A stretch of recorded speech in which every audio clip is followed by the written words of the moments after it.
चलिए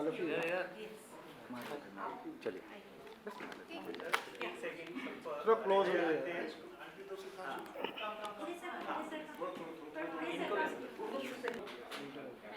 थोड़ा शिफ्ट हो जाए। कैसे हो इनके दीदी आप थोड़ा बाहर आइए ना। इनके पीछे ले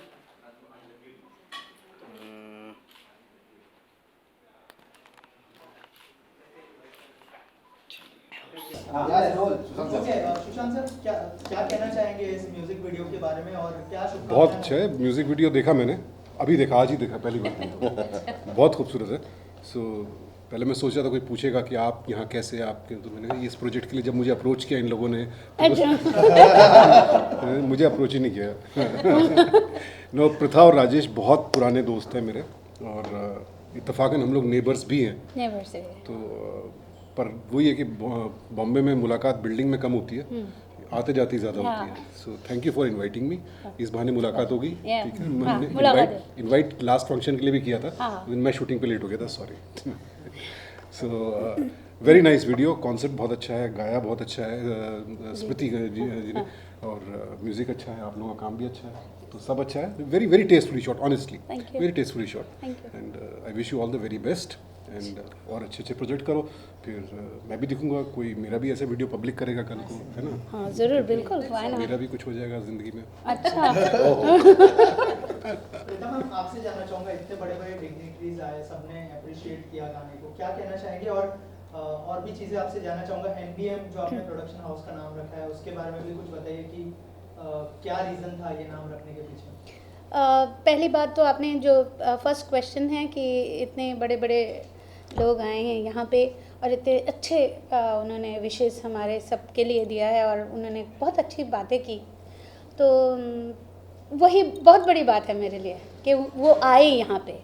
और हाँ कि मैं हमेशा ये मैं मतलब बिलीव करती हूँ कि अच्छा काम कभी ना कभी कहीं ना कहीं सराहा जाता है, और उसके लिए सिर्फ एक छोटी सी प्रयास की ज़रूरत है। वो ये हमारी प्रयास है, और जैसे कि सब लोगों ने कहा, आपके बिना हम मतलब बाकी लोगों तक पहुंच ही नहीं पाएंगे, तो इसके लिए आप यहाँ पे हैं और आप लोगों को भी ये अगर अच्छा लग रहा है तो आशा करती हूँ कि भगवान की कृपा से हम वहाँ तक पहुँच जाएंगे जहाँ तक लोगों की पहुँच नहीं है, ये है।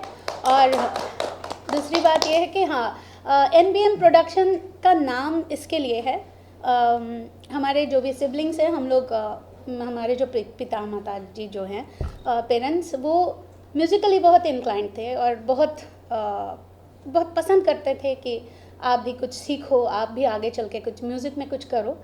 तो वो अभी यहाँ पे नहीं है, मतलब दुनिया में नहीं रहे, पर उनकी जो लेगेसी है वो उसको आगे बढ़ाने के लिए ये प्रयास है। और आप लोग जानते होंगे, इन लोगों ने भी काफ़ी कहा है इस बारे में कि जर्नी बहुत उबड़ खबड़ रास्ते पे होकर जाते हैं। सब जो भी नए न्यू कमर्स आते हैं सबके साथ होता है, मैं अकेली नहीं हूँ, बहुत सारे ऐसे लोग हैं। लेकिन इतने सालों का जो तजुर्बा हम लोगों ने इकट्ठा करते हैं, अगर वो चीज़ दूसरे लोगों के लिए हेल्प नहीं होता है तो ये तजुर्बे का कोई मकसद नहीं, मतलब नहीं है। मैंने जो सीखा है, मुझे जहाँ जहाँ पे प्रॉब्लम्स आई है, आज इतने सालों के बाद मैं कह सकती हूँ ना, ये इस तरीके से चलते शायद ये ठीक होता। तो मैं चाहती हूँ कि आगे के जो भी ऐसे कोई टैलेंट है, जिनके पास बहुत टैलेंट है लेकिन लाइमलाइट पे आ नहीं पा रहे हैं, अच्छा काम उस तरीके से दे नहीं पा रहे हैं, तो मैं उनके लिए काम करना चाहूँगी। मैं उनको बोलूँगी कि प्लीज़ आएँ, हमारे साथ रहें, और मेरे से जितना हो पाएगा, अपने प्रोडक्शन हाउस के तरफ से जितना हो पाएगा मैं करूँगी। और ये एक चीज़ मैं हमेशा सबको कहती हूँ कि आप भूखा हैं तो आपको जो भी खाना दिया जाएगा ना, आप वही खाएंगे। अगर आपको अच्छा खाना दिया जाएगा तो आप अच्छा, बहुत अच्छे से खाओगे, आप वो हेल्दी होगा। अगर गंदा मतलब समोसा और स्ट्रीट फूड कुछ भी दे देंगे, वो भी आपको काम आएगा लेकिन वो हेल्दी नहीं होगा। मेरा काम ये है कि हेल्दी फूड, जो हंग्री है वहाँ तक पहुँचे, वहाँ तक जाए चीज़, और अच्छी म्यूज़िक सबके कान में, अच्छी चीज़ें जाए, अच्छी तरीके से जाए, और अच्छी चीज़ को सराहा जाए। गाना देखने के बाद लोग एक्साइटेड होने वाले हैं, क्या अपकमिंग प्रोजेक्ट्स है, अगर वो भी बता दें आप। देखिए, ये भी आप सबके लिए अचानक से ही आया, राइट? ऐसे तो बहुत सारे प्रोजेक्ट्स के बारे में हम लोग ऑलरेडी डिसाइडेड है, काफ़ी सारे रो पे है कि एक के बाद एक आने ही वाले हैं, और उड़ान तो बहुत ऊपर तक भरने की ख्वाहिश है। देखिए कहाँ तक जाते हैं, और आपके जब भी कुछ भी होगा, आप तो सब, मुझे लगता है कि आप लोग तो लूप पे रहोगे, आपको तो सबसे पहले जानकारी मिल जाएगी क्या आ रहा है क्या नहीं आ रहा है। तो देखिए, वेट करते हैं और प्रे करते हैं कि अच्छे काम आ जाए। आप इतना अच्छा गाते हैं, आपको सुनने का मौका कब मिलेगा? मुझे तो आप लोगों ने सुना ही है, लेकिन कभी आप लोगों ने ऐसे पूछा ही नहीं। पहली बात। दूसरी बात है कि काफ़ी जगह पे मेरे गाने मैं खुद ही सुनती हूँ, मैं बाजू में से निकल जाती हूँ, किसी को पता ही नहीं चलता, क्योंकि ऐसे कोई कभी मेरा चेहरा देखा ही नहीं है। मेरे गाने फेमस है, लेकिन मैं फेमस नहीं हूँ, मेरा चेहरा फेमस नहीं है। हाँ, ये रही मतलब बहुत ज़माने पहले की बात बोल रही हूँ, लेकिन हाँ, मैंने मोहब्बतें, वास्तव, विरज़ारा ऐसे सारे फिल्म्स में गाए हैं। और ये जो प्रोडक्शन हाउस है, इसका काम यही है कि अच्छा कुछ हो वो आप तक लाएं, तो मैं भी कोशिश करूँगी इसमें, अगर कभी कभार मेरा भी कुछ काम अच्छा हो तो मैं उसमें भी ज़रूर इसके थ्रू रिलीज़ करना चाहूँगी। क्या बात, इन लोगों ने आपको भी प्रोजेक्ट के लिए अप्रोच नहीं नहीं किया? नहीं, बिल्कुल नहीं करते हैं। कैसे लोग हैं यार? राजेश सर, आपसे जानना चाहूँगा कि थोड़ा सा बताइए इस गाने की जर्नी के बारे में और आपके एक्सपीरियंस के बारे में। मैं इनका भी सवाल का एक्चुअली थोड़ा बहुत जवाब ही देने वाला था एक्चुअली, कि यही बात कि प्रीथा के बारे में एक्चुअली बहुत कम ही लोग जानते हैं, क्योंकि उसके गाने जो है बहुत पॉपुलर हो चुके हैं। एक तो मतलब सुपर हिट गाना था वास्तव में, जवानी से अब जंग होने लगी, तो उस गाने से actually Kashmira Shah really shot to fame with that one song. Mohabbatein film में 4 गाने हैं उसके, फिर मेरी यार की शादी से लेके बहुत सारी फिल्मों में, दिल बिल प्यार व्यार। तो हमेशा से मैंने ये सोचा है कि प्रीथा तो जितना डिज़र्व करती है, मतलब उसका आधा क्या फ्रैक्शन भी नहीं मिला उसको। और ऊपर से प्रीथा की जो गुरु है, प्रीथा की फर्स्ट गुरु जो दीदी है, स्मृति दीदी, तो दीदी के लिए फर्स्ट टाइम प्रीथा कुछ करने जा रही थी, तो ये तो मतलब मैंने सोचा कि ये तो बहुत ही बढ़िया, मतलब सोच ही बहुत बढ़िया थी। तो पहले ऑब्वियसली म्यूज़िक प्रोडक्शन से लेके दीदी के लिए इतना करना तो मतलब फ़र्ज से भी ज़्यादा था मेरे लिए। और उसके बाद जितना हो सके शूटिंग में, मतलब बस थोड़ी बहुत मैं सपोर्ट था, हेल्प तो नहीं, बट एंड फिर थोड़ा special post production, organising, and उसमें जितना मैं हो सके, as much as I could help, I did my best. So we are praying now, everything depend on you, आप लोगों पर सब कुछ डिपेंडेंट है। एंड जो बोल रही थी सुलगना थोड़ी देर पहले, लाइक, शेयर, सब्सक्राइब वगैरह, ये सब बेल बटन, हाँ, तो ये सब वो करे बस। जरूर, घंटी बजाइए। अब जितने आप घंटी बजाएंगे उतने हम गाने बनाएंगे। हाँ, हमारा काम हो गया, अभी बाकी आप लोगों के और भगवान के हाथ में है। नहीं, और एक शॉर्ट फिल्म है, आपने देखा होगा, इसमें डायलॉग्स एक्चुअली है नहीं, तो जैसे कि इन्होंने भी कहा है कि मतलब इट्स लाइक, एनीवेज, तो ये जो फिल्म का जो भले ही ये बांग्ला गाना है, बांग्ला है, लेकिन हम लोगों ने इस तरीके से उसका पोर्ट्रे करने की कोशिश की है कि किसी भी लैंग्वेज में जाएं, वो सिर्फ उनकी एक्टिंग इतना अच्छा होना चाहिए कि लोगों तक वो पहुंच पाए इजीली। तो मैं इसके लिए बहुत खुश हूँ कि मेरे साथ ऐसे लोग जुड़े हैं जो अपने फील्ड में बहुत ही अच्छे हैं, बहुत बेहतरीन कलाकार हैं, और इन्होंने सच में मुझे बहुत कोऑपरेट किया। कोई एक नया प्रोडक्शन हाउस जब लॉन्च होने जाता है, बहुत सारे इफ्स एंड बट्स रहता है, बहुत सारे क्वेश्चंस रहते हैं कि पता नहीं ये आगे चल के रिलीज़ भी होगा या ऐसे डब्बा बंद हो जाएगा, ऐसा उन्होंने सोचा ही नहीं है। मुझे फुल हार्टेड एकदम सपोर्ट किया है, इसके लिए थैंक यू सो मच। वो इसलिए नहीं सोचा क्योंकि हमने एज अ प्रोडक्शन हाउस इनको देखा ही नहीं। हमने सोचा कि हमारे मित्र हैं, परिवार जैसा है, अपना ही परिवार है, कुछ कर रहे हैं तो इसमें सहयोग देना हमारा फर्ज है। तो ना हमने कभी पैसे की बात की, नहीं, हमने बिल्कुल कुछ नहीं। बस उनका कहना था तुम्हें करना है, मैंने कहा हाँ हमें करना है। हम गए, हमने अपना काम किया और फिर चले गए। फिर इन लोगों की जो जद्दोजहद पिछले 1 साल से थी इसको यहाँ तक, इस मुकाम तक पहुँचाने के लिए, hats off to Pritha and Rajesh and दीदी एंड लाइक ब्रिलियंट ब्रिलियंट। आप लोगों से एक बहरहाल रहा सवाल प्रोजेक्ट का, तो इसमें काम करके बहुत अच्छा लगा और मेरी दिली मुबारकबाद दीदी को कि ये तो सिर्फ शुरुआत है, ये आगाज़ है, अंजाम तो बहुत दूर है। और पृथा की जो कंपनी इन्होंने बनाई है ओम एंड NBM बेसिकली, ये मार्क माई वर्ड्स, आप देखिए कैसे दिन दुनी रात चौगनी तरक्की करती है और कितनी खूबसूरत प्रोजेक्ट्स इस बैनर पे बने निकलेंगे। जस्ट मार्क माई वर्ड्स, बस सिर्फ वक्त की देरी है, बाकी everything you have everything. All my best wishes to the entire team, and I'm so glad and happy to be here in midst of all of you. Thank you so much for calling me over. Thank you. आप क्या कहना चाहेंगे और थोड़ा सा अगर आपके experience के बारे में शेयर करें। सो मैं तो ये पहले बोलना चाहूँगा कि सबसे कम अगर किसी ने काम किया तो शायद इस प्रोजेक्ट में मैंने किया, बिकॉज एक्टिंग के लिए इतने एक्सपीरियंस एक्टर्स हैं, मुझे उनको ज़्यादा काम कुछ बोलना भी नहीं पड़ा, मुझे बस जस्ट सिचुएशन समझाना पड़ा और हो गया।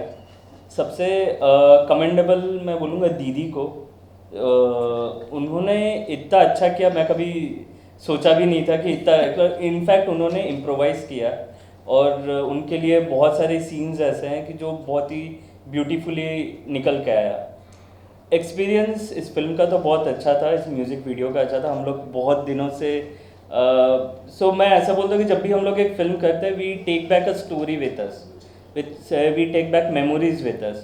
सो इस फिल्म का और इसमें बहुत सारे मेमोरीज है, जैसे राइट फ्रॉम लोकेशन हम लोग का ढूंढना, हम लोग बहुत जगह में गए, कैसे कैसे लोकेशन ढूंढे, स्टूडियोज़ ढूंढे, हम लोग ने सब कुछ किया और इस फिल्म अभी यहाँ तक आया। So it's a very beautiful memory and ये देख के बहुत अच्छा लग रहा है कि अभी ये अच्छा निकल के आया। आप क्या कहना चाहेंगे, आपके एक्सपीरियंस के बारे में बताइए और क्या कहना चाहेंगे इस गाने में फीचर होके ऐसा लगता है। म्यूज़िक के बारे में तो ऑलरेडी यहाँ पे इतने सारे दिग्गज हैं, उन्होंने कह दिया, तो मैं गुस्ताखी नहीं करूँगी म्यूज़िक के बारे में कहने का।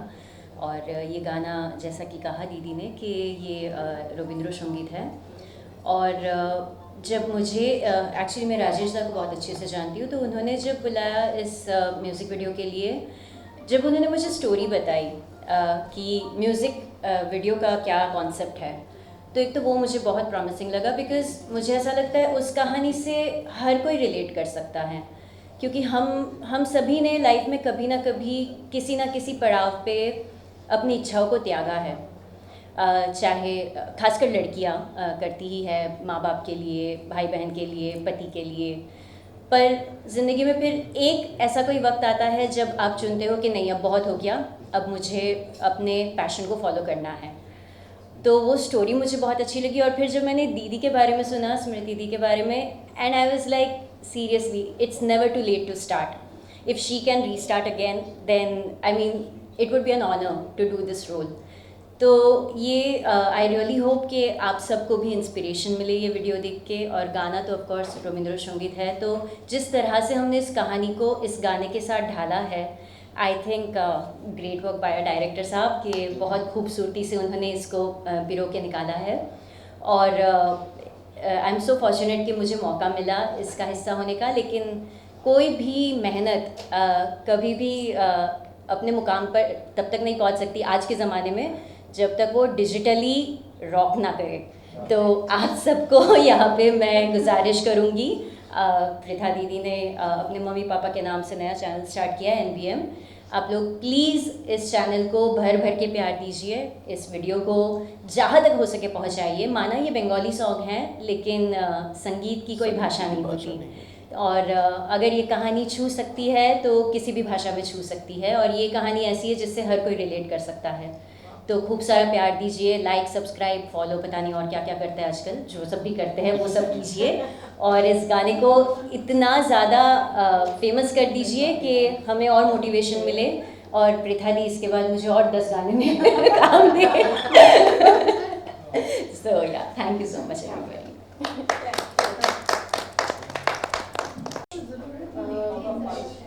मैं सबको नमस्कार करती हूँ और ये गाना तो मुझे फिर वापस आ रही हूँ मैं, क्योंकि आफ्टर 35 इयर्स ये गाना मैंने गाया। और मैं जैसे प्रीथा को उंगली पकड़ के चलना सिखाया और गाने में भी लाई थी, तो आज ऐसा लग रहा है मैं छोटी हो गई और प्रीथा मेरी उंगली पकड़ के मुझे आगे लेना चाहती है। ये मेरे लिए बहुत मायने रखता है और सही बात है, ऑडियंस को अगर अच्छा लगे, मैं कोशिश किया, क्योंकि अभी छूट गया मुझसे गाना बहुत पहले जो मैं थी वो दिखा नहीं पाई, और इतने दिनों के बाद थोड़ा सा तो डर लगता है। बहुत सारे बच्चों आजकल गाना गाते हैं, बहुत अच्छा गाते हैं। उधर तो सच्ची मैं मुझे ऐसा लग रहा है मैं तब अगर मेरा इतना चांस मिलता, मैं कोई मुझे लेके करते तो मुझे अच्छा लगता, लेकिन वो नसीब के बात था और नहीं हुआ। और मेरी गलती भी नहीं थी कि मैंने अचानक बंद कर दिया गाना, ये नहीं था। मैं 10-12 घंटा प्रैक्टिस करती थी। एक दिन अचानक मेरे गले से गाना बंद हो गया प्रैक्टिस करते वक्त। तब बहुत रोई थी, क्योंकि डॉक्टर लोग ने बोला कि मैं गा नहीं सकती, बात भी नहीं करूँगी मैं किसी से। तो वो मुझे लग रहा था मैं मर चुकी हूँ, मेरा सिर्फ शरीर ही है, कुछ भी नहीं है। तो गाना बंद हो गया था।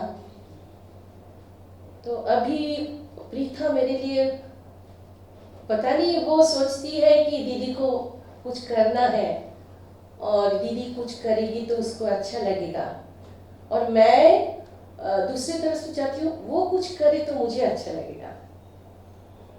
तो इसलिए मैं ऑडियंस को सबको बोलना चाहती हूँ, अगर थोड़ा बहुत जितना मुझसे हुआ मैंने किया। और एक है जिसके लिए मैं बोलना चाहती हूँ, राजेश जी, उसका सपोर्ट भी मेरे लिए बहुत मायने रखता है, क्योंकि मैं उन लोगों के बिना कुछ भी नहीं हूँ, कुछ भी नहीं कर सकती थी, क्योंकि मेरे पास था ही नहीं कुछ। ये जब ये गाना गाया तब भी मैं सोच रही थी मुझसे और नहीं हो पाएगा, जो छूट गया और नहीं होता। लेकिन ये दोनों ने मुझे बोला, नहीं दीदी सब कुछ है, अभी भी है, आप तुम्हारे अंदर जो है वो सबके सामने लाओ। तो पता नहीं सबको कैसा लगेगा, लेकिन मेरे सचमुच मेरे अंदर जो था वही मैंने कोशिश की बाहर लाने के लिए। अभी आप लोगों के हाथ में है और ऊपर वाला के हाथ में है, उन्होंने जो चाहेंगे ऐसा ही होगा। मैम एक फिल्म के लिए आपकी वॉइस सिलेक्ट हाँ, अगर उसके बारे में कुछ आप मैं बी.आर. चोपड़ा के वहाँ मेरा कैसेट भेजा था, तो कैसेट सिलेक्ट भी हो गया था। मुझे कलकत्ता से इधर ही आना था मुंबई में, तब मैं कलकत्ता में रहती थी। तो मैंने बोला ना एक दिन अचानक, तब तो प्रैक्टिस चालू ही था मेरा, तो तब जब गाना मैं स्टार्ट किया तो अचानक सुबह जब प्रैक्टिस कर रही थी तानपुरा में, तो गाना पूरा चला गया था। तो शायद भगवान हम कुछ चाहते थे और भगवान ने कुछ चाहा, इसलिए मेरा गाना स्टॉप हो गया था। तो वो तो मेरी नसीब की बात थी और भगवान ने कुछ चाहा था, ऐसा ही हो गया। सर आप क्या कहना चाहेंगे, आप खुद गाने में फीचर कर रहे हैं, कैसा एक्सपीरियंस था, और अगर एक एक करके बताएं। सबसे पहले तो आप सबको नमस्कार, thank you for coming over. और प्रीथा और राजेश और दीदी जो हैं, ये प्रैक्टिकली परिवार हैं मेरे लिए, तो इनको तो मैं कभी ना कर ही नहीं सकता। जिस वक्त इस प्रोजेक्ट के लिए मुझे कॉल आया था, मैं बहुत ज़्यादा मसरूफ़ था मेरी फिल्म की शूटिंग चल रही थी, एक सीरियल की भी शूटिंग चल रही थी और तबीयत कुछ नासाज सी थी मेरी। तो शूटिंग के 4 दिन पहले मैंने राजेश को फ़ोन करके बोला कि शायद मैं ये काम नहीं कर पाऊँ क्योंकि मेरी तबीयत ठीक नहीं है और कैमरे में अच्छा नहीं लगूंगा। तो राजेश ऑब्वियसली और पिता भी मतलब बस खाली चाकू लेके काटना पड़ता था। तो मैंने कहा चलो ठीक है, आ जाता हूँ। जहाँ तक संगीत का सवाल है, बहुत लोगों को शायद नहीं पता, लेकिन मैं जब बॉम्बे आया था बहुत साल पहले, 94-95 की बात कर रहा हूँ, मैं दरअसल एक तो नौकरी कर रहा था, नौकरी के सिलसिले में आया था और मैं प्लेबैक करना चाहता था और शायद ये ऐसी कोई कंपनी होगी जहाँ पर मैं नहीं गया। और आज देखिए इतने साल बाद, 30 साल बाद, क्या इत्तेफाक है, आज मैंने उस शख्स के साथ ये मंच शेयर किया, जतिन जी की बात कर रहा हूँ, जिनके ऑफिस में पहुँचने के लिए भी बड़ी जद्दोजहद थी और आप 90 का दशक याद करके देखिए कि वो उस वक्त क्या थे। तो जब उनकी जोड़ी टूटी तो फिर मेरा भी थोड़ा दिल टूट गया क्योंकि बेसिकली मैं जो था, मैं ज़रा पंचम घराने से हूँ, मैं ज़रा आर.डी. बर्मन के घराने से हूँ। तो और Jatin Lalit was the last group जिन्होंने उनकी उस मेलोडी को कैरी फॉरवर्ड किया, उसके बाद से कोई आया नहीं। तो फिर मैंने भी सोचा चलो ठीक है, एक्टिंग की गाड़ी चल रही है, एक्टिंग ही करते रहते। उसके बाद से मैंने प्रोफेशनली कभी गाने का सोचा भी नहीं, गाया भी नहीं। अब कभी कभी दौड़ लगा के गा लेता हूँ दोस्तों के साथ, वो बात अलग है। इसमें काम करके बड़ा अच्छा लगा बिकॉज बहुत जल्दी हमने काम ख़त्म किया। 1-2 डेट्स के इशू थे, मैं एक शूट से आया था, आधा दिन दिया हुआ था, उसी आधे दिन में ख़त्म करके काम करना था। तो और वहाँ पे ये मेरी ब्यूटीफुल को एक्ट्रेस मिली मुझे, सुलग्ना। तो जितना अच्छा काम इन्होंने पर्दे पे किया है, एक चीज़ आप लोगों को बताना चाहता हूँ, उतना ही अच्छा ये लिखती हैं, लेखन का भी बहुत बढ़िया हाथ है इनका। तो इनके साथ काम करके मज़ा लगा। जो डायरेक्टर साहब हैं ये भी बहुत ही सज्जन व्यक्ति हैं, बहुत ही टैलेंटेड हैं और अफसोस कि उसके बाद से हम अभी तक तो काम नहीं कर पाए, पता नहीं कहीं और कर रहे होंगे, हमें तो बुलाया नहीं। तो ये देखिए, ये एक और हमारे